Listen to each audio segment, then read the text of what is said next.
Excuse-moi, Akhi. J'ai ma belle-sœur qui m'a donné cette boîte de faux ongles. Ça dit quoi en islam dessus? En islam, les savants se sont exprimés sur ce sujet-là. Premier avis, une femme, elle peut porter des faux ongles, mais dans un but médical. Une personne qui a des ongles qui s'effritent, elle porte cela, mais lors des ablutions, elle devra l'enlever pour pouvoir laisser passer l'eau. Et si elle a vraiment du mal à l'enlever, ce faux ongle-là, elle pourra faire ce qu'on appelle masah al-jabila, comme si elle essuyait sur un pansement.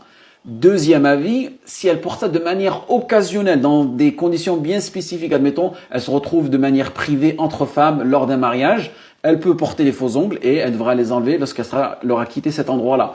Troisième avis, si une femme elle porte ça de manière quotidienne, les savants ont dit que cela était makruh, était détestable. Et Imam Nawawi a dit un ijma' sur le fait de laisser pousser ses ongles plus de 40 jours. Donc lorsqu'elle a un allongement d'ongles, des faux ongles, eh bien, par analogie, ça ressemble à une personne qui porte ses ongles, qui ne coupe pas ses ongles pendant plus de 40 jours. Donc là, c'est détestable.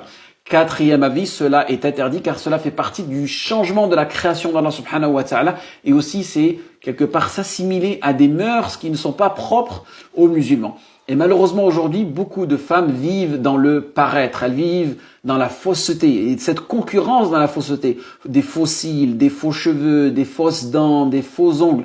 Et on ne cherche pas à plaire à Allah subhanahu wa ta'ala et même à se plaire à soi-même. Et on cherche à plaire aux autres et cette concurrence, elle est vraiment néfaste dans la société et surtout pour les musulmans. Ah, barakallahu fik. Fik al baraka.